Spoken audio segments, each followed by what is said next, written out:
Bom dia! Chegamos então a mais o final de uma semana, né? Eu creio que vocês passaram por tantas situações, né? E espero que tudo que estamos meditando até hoje possa ter servido de algo inspirador para vocês passarem por essas situações sem elas te afetarem emocionalmente como normalmente te afetavam, amém? Hoje nós vamos dar um segmento para aquilo que conversamos ontem, né? Eu mencionei a história de Davi com relação ao seu pecado de adultério, e uma coisa muito interessante que a gente pode aprender com essa história também é que Davi, de uma certa forma, tentou encobrir o seu erro, né? Quando aquela mulher chegou para ele dizendo que ela estava grávida dele, ele pediu para que o marido dela viesse da batalha e ele deu uma dispensa para ele ir para casa, né? E esse soldado, ele não ia para casa. Davi mandava ele para casa, né? Falando de uma forma bem simples assim, para que vocês possam me entender. Davi mandava ele para casa e ele se negava a ir para casa, né? E não teve alternativa a não ser então armar essa emboscada para que Urias viesse estar morrendo, né?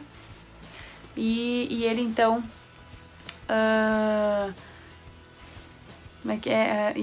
para que ele fosse morrendo e ele assumisse, né, a esposa dele.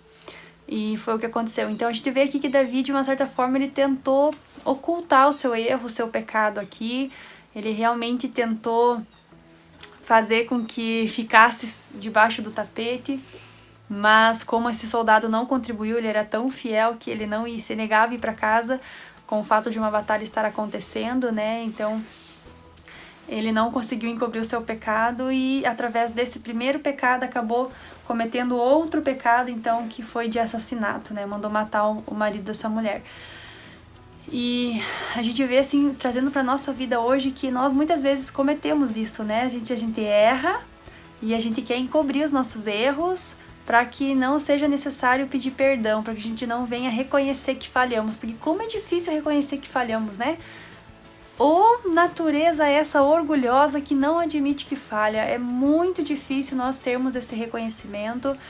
Isso é uma coisa que o Senhor tem trabalhado na minha vida ao longo dos anos, né? E às vezes eu me encontro em umas situações em que é difícil e eu tenho que pedir ajuda pro Espírito Santo porque não é fácil, né? E como isso é complicado, porque quando não nos arrependemos, né, um erro fica gerando outro erro e aquilo dá um efeito dominó, né, um efeito cascata, e algo que era desse tamanho se torna numa proporção muito maior e muito mais difícil de resolver quando não damos o primeiro passo inicial, né, quando o problema aconteceu. E ontem eu conversei um pouquinho no final do vídeo sobre a posição da pessoa que está do outro lado, aquela que foi ferida, né? Aquele que feriu precisa reconhecer o seu erro e pedir perdão diante de Deus e para a pessoa a quem ela feriu.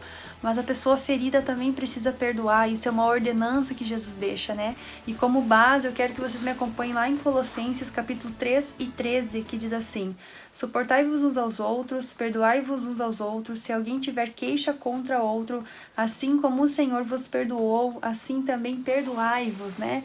Nós estamos falando aqui especificadamente para relacionamentos familiares, né? Aquelas queixas que a gente tem, aquelas picuinhas que a gente chama, né?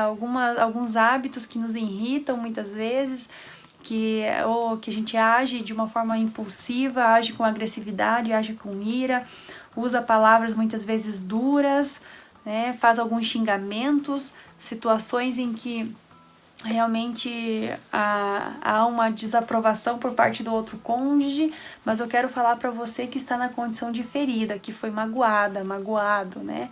A ordenança primária aqui do Evangelho é perdoar, porque o fato de Jesus Cristo ter vindo a esta terra é justamente para isso, para perdoar e remir os nossos pecados.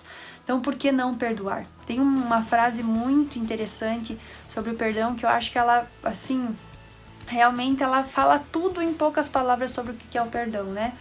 Ela diz assim que a amargura, a falta de perdão é tomar o veneno esperando que a outra pessoa morra. É você estar se envenenando esperando que o outro vá morrer.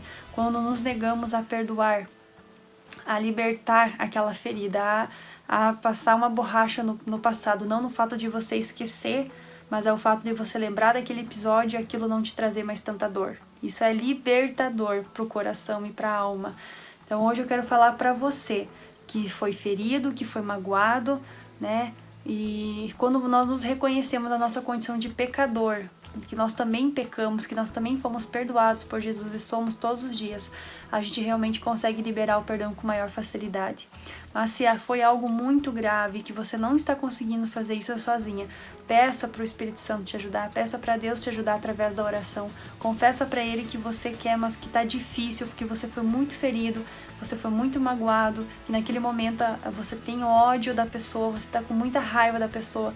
Seja sincero para Deus com relação ao que você está sentindo e busque do Senhor essa condição. Eu lembro de uma vez em que aconteceu uma situação e eu fiquei muito ferida, muito magoada mesmo. Eu acho que foi uma das experiências mais marcantes sobre o perdão que eu tive. E eu lembro assim que eu não conseguia perdoar, por mais que eu soubesse que eu tinha que perdoar, eu não conseguia, era muito difícil. E eu lembro assim que eu já meu coração estava muito apertado, muito abatido, não aguentava mais aquela situação, né? E eu orei e disse assim: Deus, me ajuda a perdoar. Hoje eu tô com muito ódio dessa pessoa. Eu não consigo olhar nos olhos dessa pessoa de tanta raiva que eu sinto. Mas eu quero perdoar, eu não aceito essa condição, viver aprisionado nessa amargura e nessa raiva, eu não aceito essa condição, então me ajuda a perdoar para que eu possa olhar nos olhos dessa pessoa e não sentir a raiva que eu sinto quando eu olho para ela, né? E Deus me deu essa possibilidade de eu olhar nos olhos dessa pessoa para me mostrar que Ele tinha me curado nessa área, porque eu tinha conseguido perdoar, mas eu só consegui perdoar através dele. O perdão, ele vem do Senhor. Quem nos dá essa capacidade de perdoar é o Senhor. Só que a decisão de perdoar, ela é minha. O Senhor não pode interferir no meu livre-arbítrio. Então eu tenho que decidir perdoar. Quando eu decido realmente perdoar, esse perdão vem do Senhor para que eu possa liberar para aquela pessoa. Amém? Se liberte desse peso. Você não precisa carregar esse peso, tá? Que Deus abençoe você.